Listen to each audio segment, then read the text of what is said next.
to the Art of Worldbuilding podcast, episode number 22. Today we discuss how to develop a species or race's senses. This includes the usual 5 senses, the 6th sense, and some others you may not be aware of. Unlike all previous episodes in this podcast, this material is not discussed in the Art of Worldbuilding book series. Do you want practical advice on how to build better worlds faster and have more fun doing it? The Art of Worldbuilding book series, website, blog, and podcast will make your worlds beat the competition. This is your host, Randy Ellefson, and I have 30 years of worldbuilding advice, tips, and tricks to share. Follow along now at artofworldbuilding.com. We'll start by talking about the 5 senses, and the first up is going to be sight. Our default choice is to make the sight ordinary just like us, or we can make their sight much better or worse than our own. So, for example, we could decide to have their eyes see much farther than we do with clarity, or maybe we can decide that they can read really small print without any aid. We might also want to give them night vision if they are a species that's nocturnal, or if they're one that lives underground where there's not a lot of natural light. As I'm sure you're aware, night vision basically makes it seem as though it's much brighter, almost like there's a full moon. This could have a consequence as well, where turning on the light is suddenly blinding to them, or maybe even daylight is that way naturally. It's often a good idea to give a disadvantage when we're also giving them an advantage over us. That makes it seem like it balances out. We could also decide to give them infrared or heat vision that would let them see heat signatures. This is something that could also be useful at night or underground. Something like a forest-dwelling species like elves in fantasy might also find that helpful because there are so many things in the forest that it would be hard to see things unless some of them are giving off a heat signature that can be detected to help those items stand out for them. The ability of prey to hide behind underbrush would basically be eliminated. We could also give them supernatural sight, like the ability to see spells that are active and the ability to see spirits without any assistance. We could also give them the ability to see into other realms or maybe just the openings into those realms. A normal person might need a spell, but this species can just detect these things automatically. We might also want to give them the ability to detect energy fields like different types of radiation without having to use a technology to see this. This is obviously something that might be more useful in science fiction than fantasy. Then, of course, there's the infamous X-ray vision like Superman, but I'm not sure that this is really practical or likely, and it could have a huge effect on that species' attitude about modesty and clothing. The concept of modesty might be completely lost on them. Now, eyes that have any of these special features, we often want to give them a different look to them so that people can tell just by looking at the species that their eyes are different and have another capability. This is especially useful in a visual medium like TV and film.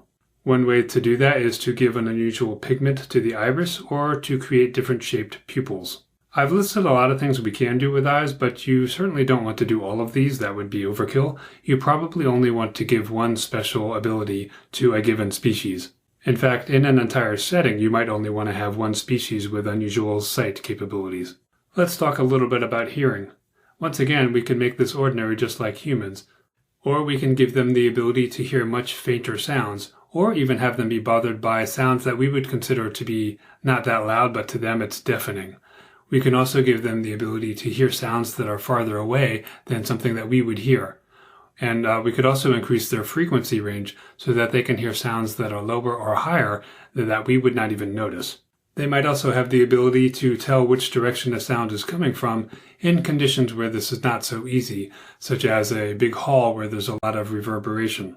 Sometimes in the wilderness, it might be hard to tell which direction the sound really came from, or we might have a general sense, but maybe this species has a much more specific sense. Another issue that we can have in a place that's pretty noisy is that sometimes we can't isolate a sound, such as the person that's talking directly to us.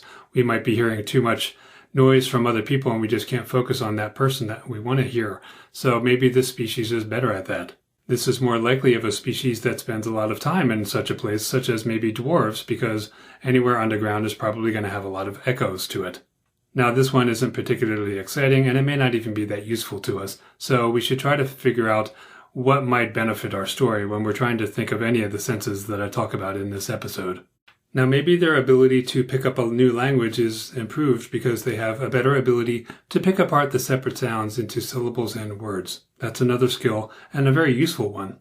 Maybe they can even understand what animals are trying to communicate to us with the way they make various sounds.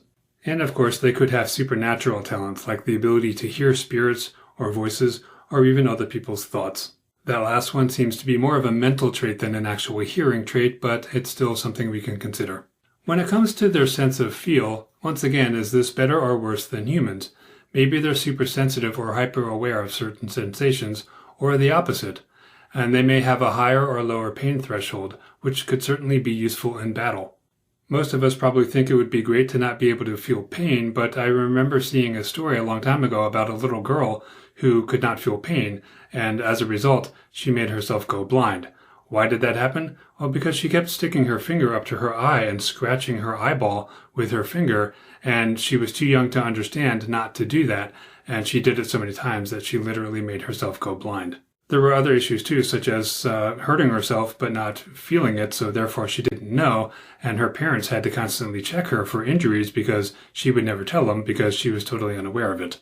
Anything going on with an internal organ might also be a problem because that usually causes pain if there's a problem, but if you don't feel that and nobody can see it, you're going to have no idea. Now, another sense that we could give them is the ability to feel changes in atmosphere and pressure, and as a result, maybe they would be able to tell that a storm is coming. They might also be able to sense vibrations, and that could possibly work as an early detection of earthquakes. They could also possibly sense temperature changes more quickly or be immune to them. And I can tell you that as someone who rides a motorcycle, when I go through a cool spot at 60 miles an hour, I definitely feel that. So even a flying species, if it's moving that fast, would probably be able to feel that more than I would if they've got a super sense for it. Another thing we can do is have different parts of their body be more sensitive to either pain or pleasure. And if memory serves me right, the Ferengi from Star Trek have these really large ears, and they enjoy having those be stroked. We can do something similar. When it comes to our sense of taste, this is a hard one to make useful in a story because unless our characters are eating or drinking something, or they're going around licking a lot of things, we're not going to have much use for this. However, we could decide that their tongues are more or less sensitive to various kinds of tastes, or that those tastes last longer or shorter for them. We could also reverse their tastes so that foods taste differently to them. Maybe something that's sweet to us is sour for them and vice versa. I think the only use we might have for such a thing is for someone to exhibit disgust at a meal and inadvertently offend the host. Something that might be more interesting is the ability to tell what ingredients went into something that they are either eating or drinking with some level of accuracy, and this could be especially important if something like a poison has been used. Maybe there's even a potion and they can basically reverse engineer the ingredients of that potion by drinking just a little bit or just tasting it. Obviously with a poison you wouldn't want to ingest a lot of it, but of course a lot of poisons you need to consume a certain amount for it to have an effect on you.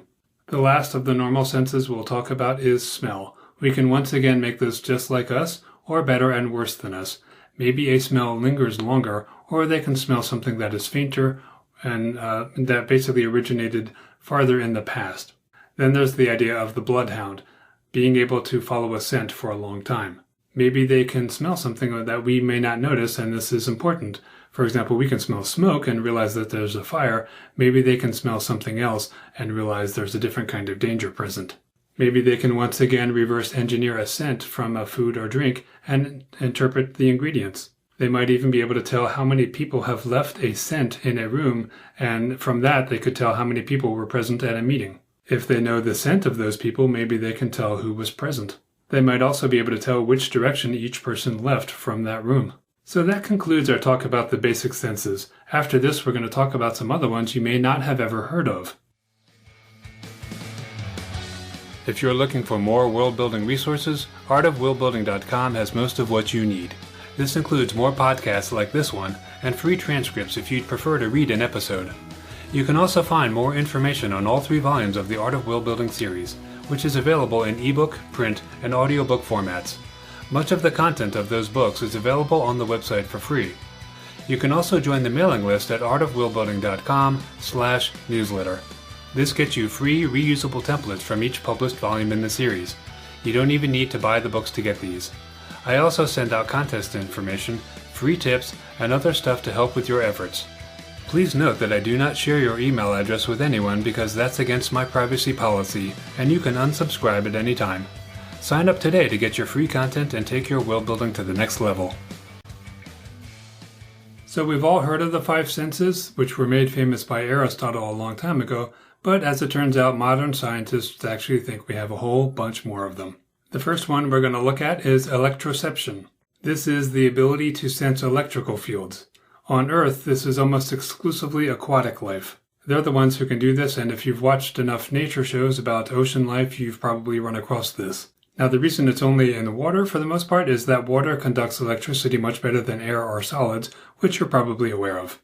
With this sense comes the ability to do electrolocation. In other words, this is finding objects in either the dark or in muddy water. This is almost like sonar in the sense that different types of objects reflect back electricity or a lack thereof. So, for example, a rock is not going to show anything, but a fish will. So if you've got a fish that has this electroception, it is going to be able to tell that there is a living thing there versus something that's not alive. Another way that this is used is to avoid predators by sensing that they are near and stopping their own motion so that they don't give off their location. There are two types of electroception, and one of them is called active. Basically, that means that the animal can generate a small electric field that isn't much bigger than they are. For example, if you've got a fish that's 2 inches long, then maybe this field extends 2 inches from them in every direction. The other is passive, and that's just the ability to sense electrical fields. All living organisms give off that energy. So if I hold very still in the water, an animal that has this passive electroception would be able to tell that I'm there, even if I'm not moving. Something else we can do with this is electrocommunication. And basically what these animals do is they change the wavelength that is generated and use that as a way to signal other animals, which can be for mating or for a territorial display to make themselves seem like they're more intimidating to scare away a dangerous animal, such as the electric eel. As a side note, the electric eel is able to generate a much stronger pulse, which is used to stun animals, but it's not enough to hurt us. However, we can always give that ability to a water-dwelling species of ours so that they can hurt and maybe even kill us. For the most part, if you're going to use electroception, you probably want to use it for a water-dwelling species and not try to give it to something that's on land. Then there's nociception, which is the ability to detect pain, and I alluded to this earlier. There are basically three major categories of pain. One is mechanical, which is something like cutting or crushing pain, and then there's thermal, which is heat or cold, and then there's chemical, which is any kind of toxin. This is a sense that we definitely have, and we have it most strongly in our skin, followed by our joints, and then in our internal organs. And we have responses to pain, which can include a pallor or sweating, and nausea, and in the more extreme cases, fainting. The way we can use this with our invented species is to change the reaction or the degree of these. We're basically looking to make them different from us in some way. And then there's our sense of time, which we obviously have, but things can go wrong with this, and in science fiction with space travel, we can definitely leverage this. Our time sense has to do with estimating time intervals, and then the duration of them, and whether events are simultaneous or not. There are some temporal illusions, and one of them is called telescoping. This is when we recall that events happened farther in the past than they really did. Another problem we can have is that sometimes we overestimate how short an interval is, or the opposite of that, underestimating how long an interval was. The most practical example of this that I've seen in films is when a witness to a crime is having trouble remembering how much time really passed. Another interesting temporal illusion is that if a lot of things happen in a short period of time, we can perceive that as there being more time passing. But if almost nothing happened in a short period of time, we will overestimate how much time has passed. It goes back to that expression, time flies when you're having fun. Well, if you're having a lot of fun, you can think that much more time has passed than has actually occurred. On the other hand, if you're really bored, time can seem like it's really dragging out. You're probably familiar with science fiction and space travel and the concept of time dilation. This means that two observers think that a different amount of time has passed due to them being different distances to a gravitational field, or their velocities relative to each other are quite different. Faster than light travel does not cause time dilation.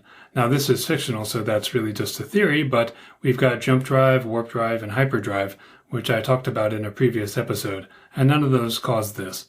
On the other hand, slower than light travel is real, and if the velocities are high enough, this can cause time dilation.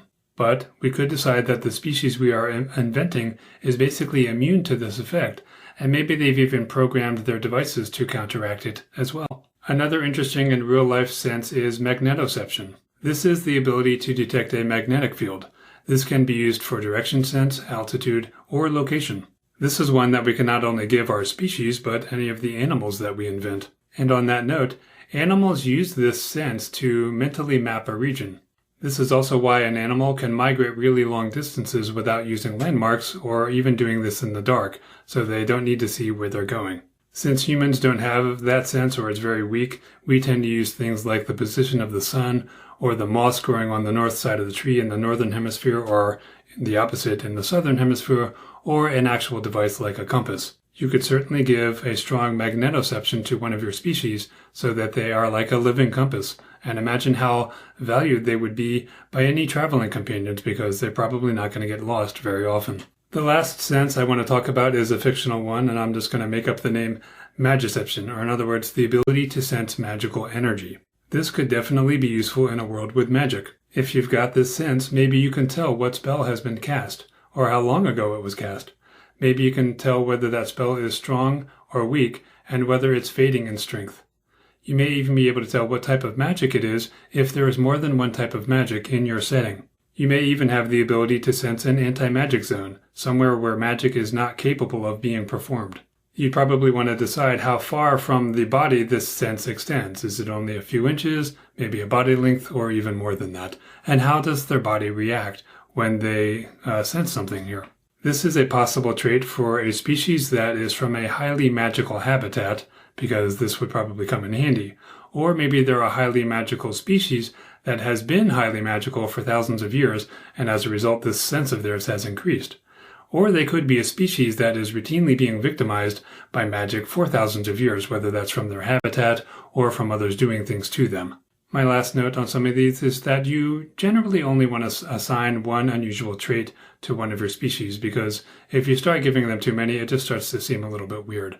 And we might also want to decrease one sense when we are augmenting another, again for that sense of balance and fairness. We don't want them to become overly powerful. And we may want to try to find a reason that they have that trait, such as it being caused by their original habitat. For those of you who support crowdfunding, I am on the Patreon site and would appreciate any support you can lend. It can be just $1 a month. Higher levels of support get you increasingly cool things, such as PDF transcripts, MP3s of my music, which you hear in these episodes, free ebooks and short stories, bookmarks, and even signed copies of books and CDs of my music. Many of these are unavailable to the public. Your support can help me cover the expenses of producing the show. Even better, you can help me promote it and make it more successful. Without you, there's no point in doing this. Are you benefiting from this free podcast? If so, just go to artofworldbuilding.com and click the big icon for Patreon.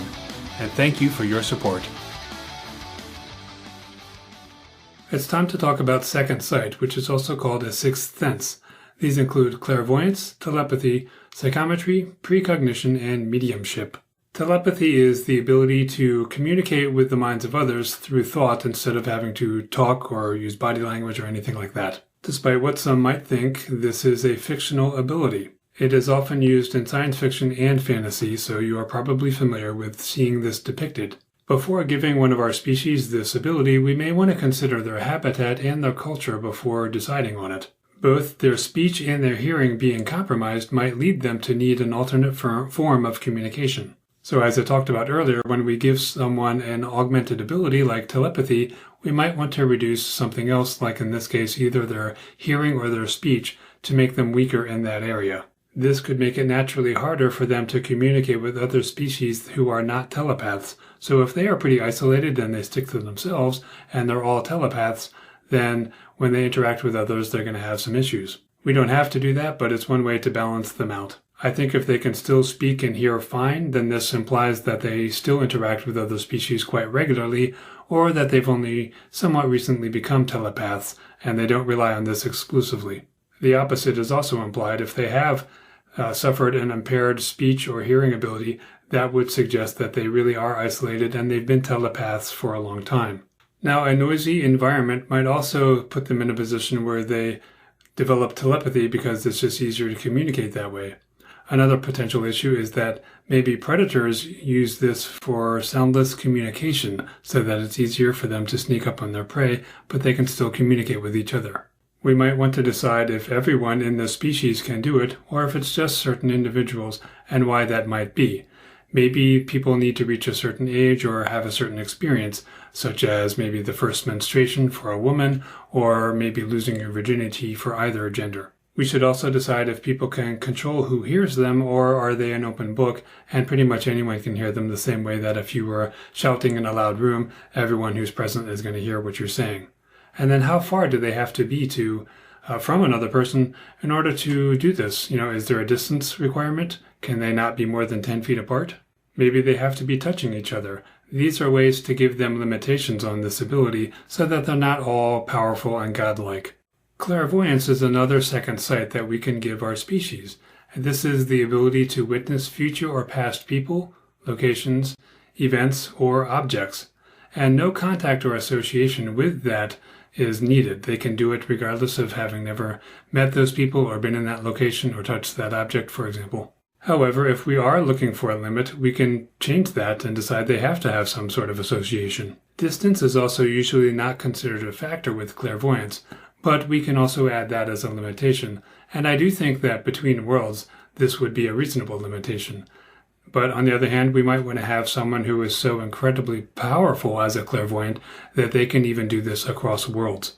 And this is something that's probably going to come up more in science fiction than fantasy. In one of the recent Star Wars movies, Luke Skywalker basically projects himself from across maybe the whole galaxy, but this act is basically his final act because it essentially kills him. Or at least it appears to have killed him. We won't really know until the next film comes out. This is a pretty severe limit to put on someone, and we could decide instead that it just weakens them. Although, of course, in the case of Luke Skywalker, he was doing that across such vast distances that it makes sense that this would be an even more serious toll. But we might want to decide that there are things that need to happen before someone can do this, such as maybe a ritual, or maybe they have to do it at a certain time of the day or month, or maybe the stars have to be aligned a certain way. Maybe they need to be submerged in some sort of special liquid or earth or even a gas, or possibly use drugs in order to enhance the ability to do this. Now, there are some limitations that seem to be baked into the idea of clairvoyance, and one of them is that they cannot control how much they see when they are doing this far sight. They also can't control how long they see an event, so they might not see the entire thing from beginning to end. They might only see maybe the middle of this, and therefore this is open to interpretation. So what they learn is compromised, and they have to figure out the context of this without really having that, and maybe this leads to misunderstanding. So that is definitely something that can happen to any of us if we were only seeing part of a story. Now, if we're trying to decide what species should have the ability to be clairvoyant, then one that doesn't travel much is a good option because maybe they use this as a way to learn about the larger world that they seldom visit. So a species that lives underground is a good choice, and so is one that is underwater. If you'd like to subscribe to this free downloadable podcast, here's how to do it. For iPhone, iPad, and iPod listeners, grab your device and go to the iTunes Store. Then search for The Art of Worldbuilding. From there, download the free podcast app by Apple, and then subscribe to the show from within that app. For Android listeners, you can download the Stitcher Radio app, which is also free, and search for The Art of Worldbuilding. This only needs to be done once, because new episodes will become available in the app each time one is released, and you will never miss an episode. Another sixth sense we can talk about is psychometry. This is the ability to learn information about an object upon contact with it.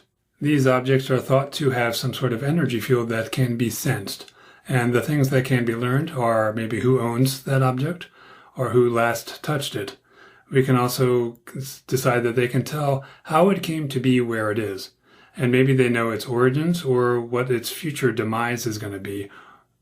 We might also decide that they can sense the role that this has had in past events or in present events, or maybe even future events, if any of these are going to be significant. As with all of these senses, we might want to limit just how many of those options I just listed they can actually do, and how accurate their sense really is. Then there's the question of how things are learned when they touch it. Do they see images in their head? Or maybe they hear sounds? Do they just get vague impressions? Or can they sense the emotions that are around this object? We can decide that any or all of these are present, but they could also just be fleeting images or sounds and be very jumbled so that it's very hard to understand, or we can decide that it's kind of like a perfect audio and video feed of a clip somewhere that we have perfect sight into what exactly is going on. Now that, if we do that, I would recommend making it a very short amount of stuff that they can see. Otherwise, again, they just become extremely powerful. When thinking of limitations, you really want to think of how this can impact your story if this person doesn't get it right. What if they have some misinformation and the characters act on that, and then that causes a problem? In general, that's something you want to do to some degree or another, because otherwise it's just too easy for everyone. The last one I want to talk about is precognition. This is the ability to see events before they occur. Seeing an event after it has occurred is called retrocognition. We should once again place limits on the ability to interpret these events, and one of the reasons for this is that the events may not occur that way after all, partly due to misunderstanding and the future not being set, because of course we do have free choice and free will, and things may not turn out as someone thinks they will. The last question to ask about this again is who might have this skill? A species that is likely to cause significant future changes might have some ability to predict how those are going to turn out. On the other hand, a species that is going to be especially affected by such changes might also have the ability. Maybe the future is putting out some sort of energy like Armageddon is approaching, and this could result in the birth of a precog to warn people to prevent this calamity from happening. It's almost like the Earth itself is going to give some sort of warning through the precog, and that this person can then go on to warn people and this disaster be averted. Something I was wrong. There's actually one more. Mediumship. This is the ability to see, hear, and or feel spirits with or without spells, rituals, drugs, or devices. It basically means communication with the dead, and there are different variants on how this can happen, but in this case we're really just focusing on whether your species can do it. I will leave it up to you to decide on how they go about doing so. As with many of these second sights, if your species has the ability to do this, they are probably going to be somewhat known for this, so decide if that's something you want. So what species might have the ability to do mediumship? Well, if your species does not have a written language, or it's only got a kind of proto-language where it's just pictograms or ideograms, and it's not an alphabet, it's not a logography, that means that they cannot pass down details about the past to those who are still living, and therefore, if we want to learn about the past, maybe we use mediums to contact people who were still alive back then and who are now dead. Another justification for a species having a mediumship capability is that they might have a really complex afterlife where it's really difficult to navigate that and get to the place where they're supposed to be, somewhere like heaven. So we might need to be able to communicate with those spirits of the recently deceased to guide them to their final resting place. And as with everything, you're going to want to place some limitations on the ability to do this, such as requiring rituals or an artifact from the dead, or just anything to make it not so easy to do this and just contact anybody. You're going to have to place a limit so that they can only reach certain people and they can't get complete information. That just makes it too easy for them, and that means there's no drama in our story. All of the show's music is actually courtesy of yours truly, as I'm also a musician. The theme song is the title track from my Some Things Are Better Left Unsaid album. But now we're closing out with another tune. This is Weekend Warrior from the FIREBARD. You can hear more at randyellefson.com. Check out artofworldbuilding.com for free templates to help with your world building. And please rate and review the show in iTunes. Thanks for listening.